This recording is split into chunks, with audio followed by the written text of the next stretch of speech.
నమస్తే, welcome to Aadya media. నేను మీ స్వర్ణ. ప్రస్తుతం మనతో పాటు ఉన్నారు సీనియర్ జర్నలిస్ట్, సినీ పరిశోధకులు ఇమ్మంది రామారావు గారు.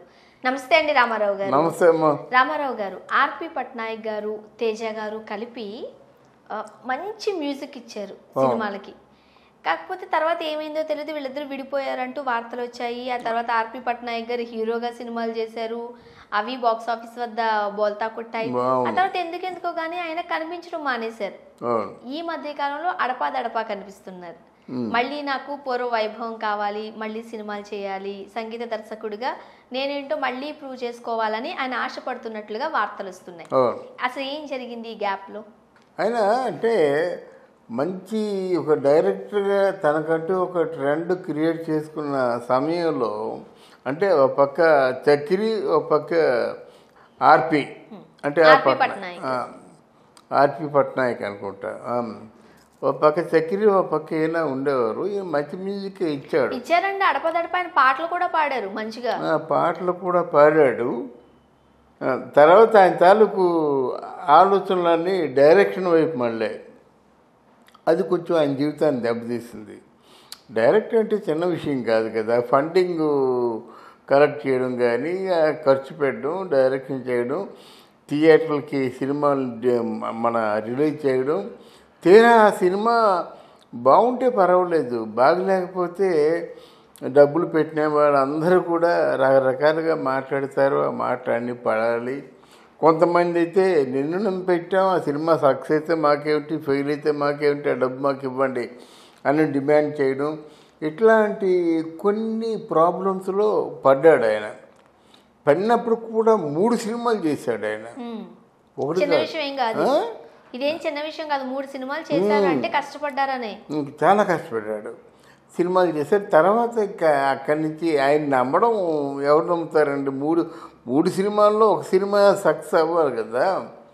ఏ సినిమా మనకి సీను వాసంతి, నేను సీను వాసంతి అయితే ఉంది కదా, అదొకటి, బ్రోకర్ ఒకటి, ఇంకేదో సినిమా చేశాడు ఆయన. ఆ సినిమాలు అన్నీ కూడా పెద్ద బాక్స్ ఆఫీస్ దగ్గర పల్టీ కొట్టేసరికి ఆయన కొంచెం విరక్తి వచ్చింది. ఆయనకి స్టూడియో ఉంది, రికార్డింగ్ థియేటర్ అంతా ఉంది, బాగానే ఉంది. కానీ ఆ మధ్య కాలంలో ఒక చిన్న మాట వినిపించింది. ఉషా అనేటువంటి ఒక సింగరు కొంచెం ఆవిడ అమెరికా వెళ్ళిపోయేసరికి ఈయన బయటపడ్డాడు.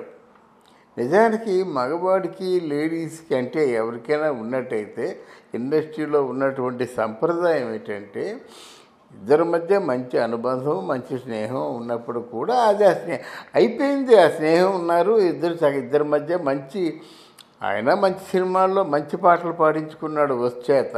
ఉష కూడా చాలా మంచి పాటలు పాడింది. అంతమించి అక్కడ ఆర్పి పట్నాయక్ మాట్లాడకూడదు జనరల్గా, కానీ ఏదో మాట్లాడితే ఆవిడ. బట్ అప్పుడు వచ్చిన రూమర్స్ ని ఆర్పి పట్నాయక్ గారు ఖండించారు.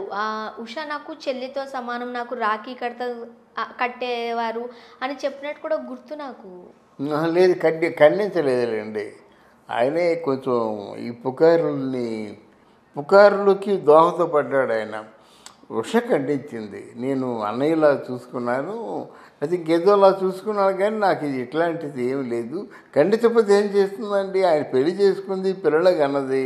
ఇప్పుడేమో లేదు, మా ఇద్దరి మధ్య ఫ్రెండ్షిప్ ఉందా నాకు చెప్తుందా? ఉంటే మట్టుగా ఎవరు చెప్పకూడదు కదా. ఏదో ఫ్రెండ్షిప్ ఉంది, కొంతకాలం మీ సినిమాల్లో పాటలు పాడింది, మీరు ఇచ్చిన మ్యూజిక్లో పాటలు పాడింది, అవార్డులు వచ్చాయి, కరెక్టు. నీకు ఏమో ఆవిడకి గిరాచి చెడు, ఆవిడ నీకు గిరాచి చెడుగా ఉండాలి. అంతకు మించి నేను నా మూలంగానే ఉషాలాగా ఆ స్టేజ్కి వెళ్ళింది అనుకుంటే అది కరెక్ట్ కాదు. ఏదో మొత్తానికి ఇద్దరి మధ్య కొన్ని అబద్ధాలు చోటు చేసుకున్నమాట. ఎప్పటికి కూడా చోటు చేసుకుంటున్నాయి. ఇప్పటికి కూడా వర్షం ఎవరైనా మరి మీకు ఆర్పి పట్నాయక్ మధ్య గొడవలు అనేసరికి ఆయన మొదటి నుంచి అలా చెప్పుకుంటూనే వస్తుంది. అది కొంత దెబ్బతీసిందేమో అనుకుంటున్నాను నేను. అది పర్సనల్ లైఫ్ కదా, కెరీర్ ఎందుకు దెబ్బతీస్తుంది? అలాగే పర్సనల్ లైఫ్ ఎప్పుడు ప్రొఫెషనల్ మీద దెబ్బతీస్తుందమ్మా. పర్సనల్ లైఫే నీకు సినిమాల్లో బాగా అంటే హిట్ అవుతున్నారంటే వాళ్ళ బ్యాక్గ్రౌండ్, వాళ్ళ ఫ్యామిలీ అంతా కోఆపరేట్ చేయబట్టే సినిమాల్లో రాణిస్తారు. కానీ పర్సనల్ లైఫ్ కోఆపరేట్ చేయకపోతే సినిమాల్లో ఎవరు రాణిస్తారు? ఎవరు రాణించారు కదా. ఇప్పుడు ఫర్ ఎగ్జాంపుల్ చక్రి ఉన్నాడు, అర్ధాంతరంగా చనిపోయినాడు, ఆత్మహత్య చేసుకొని. ఎందుకు? పర్సనల్ లైఫ్ దెబ్బతినబట్టే కదా. ఉదయ కిరణ్ ఉన్నాడు, ఎంత మంచి అందగాడు, అట్లాంటి వ్యక్తి మరి అర్ధాంతరంగా దెబ్బతిన్నాడంటే దానికి కారణం ఏంటి? పర్సనల్ లైఫ్ దెబ్బతినబట్టే కదా. ఇలాగా మీకు ఫ్యామిలీ లైఫ్ బాగాలేకపోతే నాగేశ్వరరావు రామారావు తాలూకు ఫ్యామిలీ లైఫ్ అంత బాగుండబట్టి అంత పెద్దవాళ్ళు అయ్యారు. ఈవెన్ ఇప్పుడు కృష్ణ సోమబాబు కూడా వాళ్ళ లైఫ్ పర్సనల్ లైఫ్ చాలా బ్యూటిఫుల్గా ఉండబట్టి వాళ్ళు అంతకాలం సక్సెస్ అయ్యారు. మా పర్సనల్ లైఫ్ బాగుండాలి. అంటే నేనేమనుకుంటానంటే ముఖ్యంగా మనం ఆర్పి పట్నాయక్ గారి సంగతి తీసుకొస్తే ఆయన ఒక మ్యూజిక్ డైరెక్టర్గా తనకంటూ ఒక ప్రత్యేక గుర్తింపు తెచ్చుకున్నారు. అండ్ మంచి మంచి పాటలు కూడా పాడారు ఆయన. సో ఎప్పుడైతే ఆ మ్యూజిక్ దగ్గర నుంచి డైవర్ట్ అయ్యి ఇటు డైరెక్షన్ అని లేకపోతే యాక్టర్ అని తనే మ్యూజిక్ అందించుకోవడం, తనే పాటలు పాడుకోవడం, తనే హీరోగా చేయడం, అన్నీ ఇలాంటి బరువు బాధ్యతలు తీసుకునేసరికి ఈ ఓన్లీ మ్యూజిక్ కంపోజిషన్ మీద వెనక్కి తగ్గారేమో. సో ఒక చిన్న గ్యాప్ వస్తే చాలు దాన్ని దూకడానికి ఒక 10 మంది వెనకాల రెడీగా ఉంటున్నారు ఈ కాంపిటీషన్ వరల్డ్లో. అట్లా వెనకబడ్డారేమో అనుకుంటున్నాను నేను. లేదు, ఈయన సినిమాల మీద ఎక్కువ మనసు పెట్టాడు ఒకటి.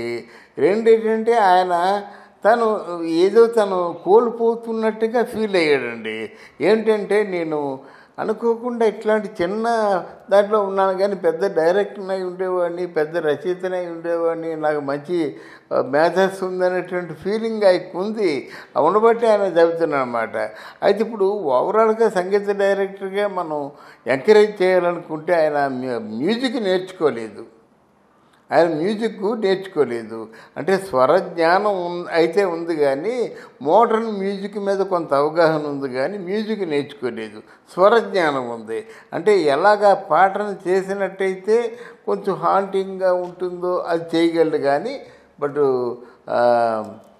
నొటేషన్ రాయడం, ఆ నొటేషన్ ప్రకారంగా రాగాలు చెప్పడం, ఇప్పుడు ఆర్కెస్ట్రైజేషన్ చేయడం ఇట్లాంటి విషయాల్లో కొంచెం ఆలోచించుకోవాలి. అయినా కొన్ని సినిమాలు చేశారు కదా. అలాగైతే స్వరజ్ఞానం తప్ప మిగతా క్లాసికల్ మ్యూజిక్ కర్ణాటక ఇవన్నీ ఎవరు నేర్చుకున్నారు? కొద్దిమంది ఆ పాత వాళ్ళు ఎవరో నేర్చుకున్నారు కానీ కొత్త వాళ్ళు ఎవరు నేర్చుకున్నారు? ఎవరికి వచ్చు?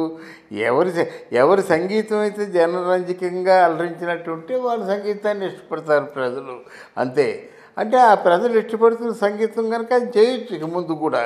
అది ముఖ్యంగా ఆర్పి పట్నాయక్ గారు వాయిస్ కూడా చాలా మందికి నచ్చింది ఆ రోజుల్లో, రైట్? ఒక సింగర్ గాను లేకపోతే మ్యూజిక్ కి సంబంధించిన దాంట్లోనే ఆయన ఇంకొంచెం హార్డ్ వర్క్ చేసి ఉంటే బాగుండేదేమో.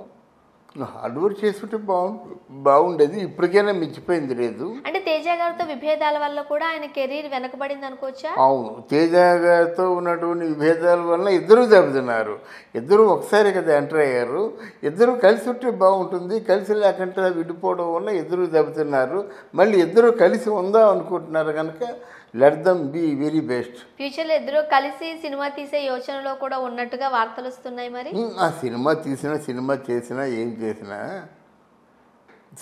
చేసినా ఏం చేసినప్పుడు కూడా వాళ్ళు మనసు పెట్టి త్రికరణ శుద్ధిగా డెడికేటెడ్గా చేస్తే సినిమా సక్సెస్ అవుద్దమ్మా. లేదంటే సినిమా కొంచెం దెబ్బతింటుంది అన్నమాట. డెడికేటెడ్గా చేయాలి, ఎవరు చేసే పని వాళ్ళు చేయాలి. అది ఇప్పుడు తేజ ఆర్టిస్ట్గా యాక్ట్ చేశారనుకోండి బాగుండదు, ఈయనేదో ఇంకేదో చేశారనుకోండి బాగుండదు. ఆయన డైరెక్షన్లో ఫేమస్ అయ్యాడు, ఈయన మ్యూజిక్లో ఫేమస్ అయ్యాడు. వీళ్ళ రంగాల్లో వీళ్ళు బాగుండాలి. అది ఎవరి పనాలు చేసుకుంటే బాగుంటుంది. అది థ్యాంక్ యూ.